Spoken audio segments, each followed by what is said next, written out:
Muito bem, nós sabemos que uma economia ela se desenvolve quando ela tem um mercado financeiro importante, diversificado, poderoso, que haja realmente uma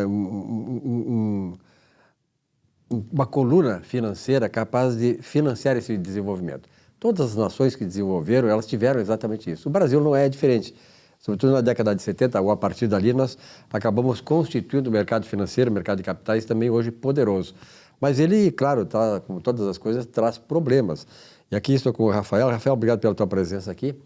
E essa questão aí também, essa questão do mercado financeiro, mercado de capitais, essa questão de circulação do dinheiro, isso aí exige muito cuidado. Por exemplo, a responsabilidade fiduciária dos fundos de investimento, que são canais importantes, né, de carregar as suas poupanças para lá. E muitas vezes os cotistas desses fundos de investimento, os caras que se inscrevem nos fundos, apostam nos fundos, eles sequer sabem dos problemas que estão acontecendo aí e o gestor acaba fazendo aquilo por conta dele sem comunicar esse problema ou deixando à margem o cotista. Como é que se resolve esse pepino? Que eu sei que vocês resolvem. Nós tentamos, ao menos. Obrigado mais uma vez pelo espaço, Silvio. E, bom, hoje o meu humor ele não está tão bom assim. A gente recebeu o recado da associação que a gente atende, que foi convidado, por exemplo, para esse caso de Americanas, onde teve essa fraude bilionária. Sim. E os acionistas eles podem ingressar com uma arbitragem na Câmara de Mercado da B3 para tentar recuperar o prejuízo que tiveram, né? Foi uma compra das ações com sobrepreço. Mas quem investiu em fundos, existe o primeiro ponto. Eles sequer sabem que foi investido em Americanas. Então, o cotista do fundo de investimentos, no final das contas, ele entrega o seu capital para o gestor e para o administrador, porque ele não entende muito ou ele acredita que o gestor e o administrador vão ter uma percepção melhor de mercado para investir melhor o seu patrimônio. Especialista, né? Ele é especialista. Bom, nesse caso específico, né, de Americanas, nós recebemos uma informação da associação que nós atendemos, que já foi convidado para ingressar nessa arbitragem contra Americanas, mais de 50 fundos de investimento, com prejuízos milionários em Americanas. Geralmente se fala com o setor de compliance do fundo, que são os advogados ou quem é responsável por essa área.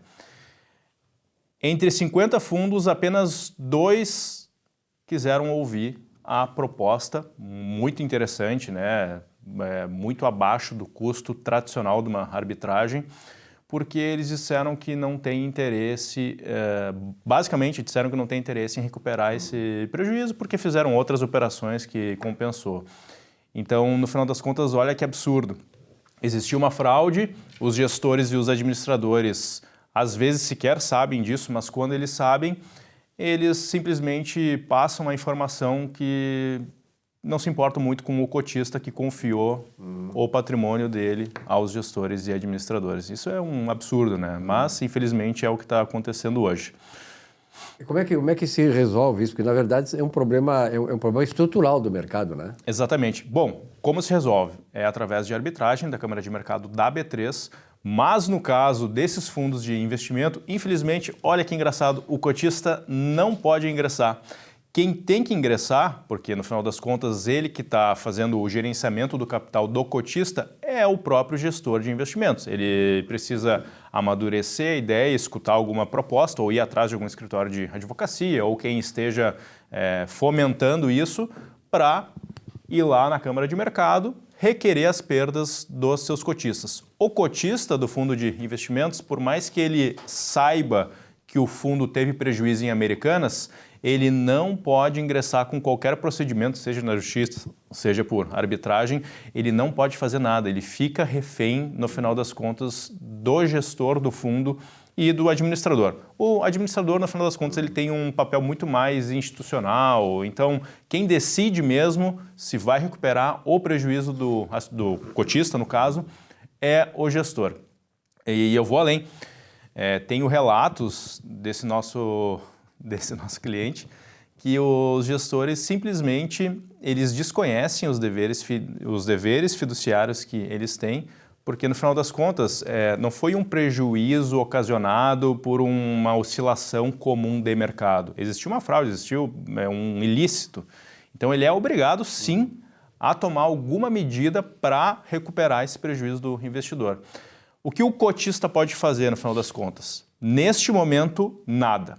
Mas, caso o gestor e o administrador eles não tomem qualquer medida para buscar o prejuízo que tiveram, ou prejuízo anômalo, porque no final das contas, 1, 2, 3, alguns fundos foi mais de 50 milhões de prejuízo. Se eles não fizeram nada e eles não, nos próximos 3 anos, que é o prazo prescricional que a gente entende que é o mais seguro, o cotista pode processar o gestor por falha no dever fiduciário. Então, o que deveria acontecer, o gestor por conta própria, e novamente, voltando a essa associação que nós atendemos, eles fazem num formato que o custo ele não é nem a metade do custo que seria se fosse uma arbitragem que é exclusiva. Mesmo assim, o gestor ele não se sensibiliza e ele não tem interesse em recuperar o prejuízo do seu cotista. Infelizmente é isso, é triste, mas é o que a gente está vendo que acontece no mercado hoje. Aí eu te coloco a seguinte questão. Eu sempre cito ele, porque na verdade o mercado, eu acompanhei o crescimento desse mercado, e me lembro que naquele tempo se estimulava muito a pessoa a ir diretamente fazer o investimento, pessoa física, na Bolsa de Valores. Aí surgiram os fundos de investimento, que enfim, a forma de diversificar o capital, o fundo de investimento vai aplicar a sua poupança deixada ali em vários segmentos, várias empresas e tal. Mas eu vejo que há uma falha de fiscalização da CVM. Né? Até que ponto se pode corrigir isso por uma atuação mais forte, mais, digamos assim, mais justa da CVM? Infelizmente, eu tenho uma má notícia. Eu acredito que a CVM ela teria o poder de fiscalização nesse sentido, mas no final das contas ela não tem braço para fazer toda essa fiscalização de mercado que as pessoas...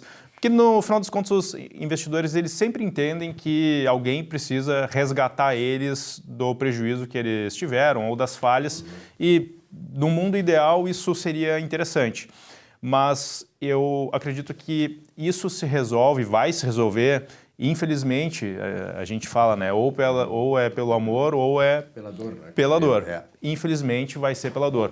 Quando esses gestores começarem a ser processados pelos seus cotistas, aí sim eles vão dar conta de sentar, parar, analisar e verificar que eles precisam cumprir com os deveres fiduciários. A CVM poderia fazer alguma coisa em relação a isso? Com certeza. Mas a CVM, por mais que adote algum tipo de prática punindo esses gestores ou de fiscalização, de regulação do mercado, ela não tem o condão de reparar o cotista do fundo. Então, por mais que ela agisse de uma forma perfeita, ela não tem essa especificidade. Então, infelizmente... É assim, ou o gestor ele toma alguma medida, alguma atitude para recuperar o prejuízo do cotista, ou o cotista, infelizmente, vai ter que processar o gestor do fundo de investimento porque não teve nenhuma atitude correta no momento ideal. E eu vou além, fundos de pensão, né? Professores, funcionários públicos, tem muitos fundos de pensão que tiveram prejuízos em Americanas, IRB, CVC, todos esses casos de fraude. E a gente nós não visualizamos nenhum fundo, nenhum gestor brasileiro tomar, na verdade, quase nenhum gestor tomar uma medida condizente com a proteção do capital do cotista. Esse tipo de coisa, ele evolui, na verdade, eu sempre digo assim, a questão da educação. Né? A educação, não adianta você fazer uma educação se você não tiver ao mesmo tempo a punição. Você errou, tem que pagar pelo seu erro. E esse mercado, ele precisa, porque o cotista é a base de tudo. Na medida em que tu faz com que o cotista ele entre num desastre e se torne irrecuperável por má gestão, enfim, por uma série de questões que envolvendo o gestor, ele precisa recuperar essa confiança no mercado.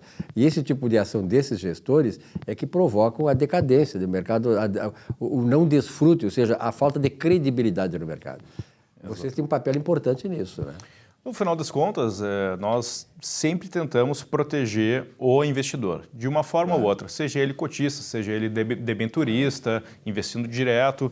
Então, nós sempre dizemos, né, nós somos investidores e advogamos para investidores. Então, nós entendemos qual é o calcanhar de Aquiles dos investimentos. No final das contas, para resolver um problema ou evitar, não é tão complicado assim. Agora, parece que, infelizmente, o mercado e quem detém o capital desconhece das medidas, né, ou das ferramentas que se utiliza para tanto.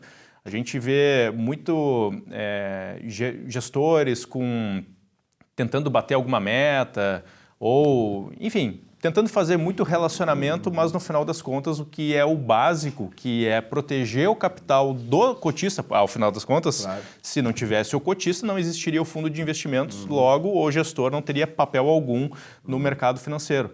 Então, a base de tudo é o cotista. Por que não se preocupar com ele se as ferramentas estão aí, se existe uma solução para isso? Então, infelizmente é isso. Estamos aqui para tentar corrigir, mas precisa de uma atitude ativa dos gestores e administradores em procurar uma solução para que esse cotista seja ressarcido de uma fraude escandalosa. Na verdade, aí o gestor ele acaba cavando a própria caveira do mercado e dele próprio, como profissional. Né? Então, é importante que haja essa consciência toda e entidades e instituições como vocês, o escritório de vocês, que acabem ajudando a fortalecer ou a recuperar, muitas vezes, a credibilidade de um mercado tão importante quanto esse. Rafael, obrigado pela tua presença. Até a próxima semana. Eu que agradeço. Um rápido intervalo, já voltamos com o nosso Economia e Desenvolvimento. Até já.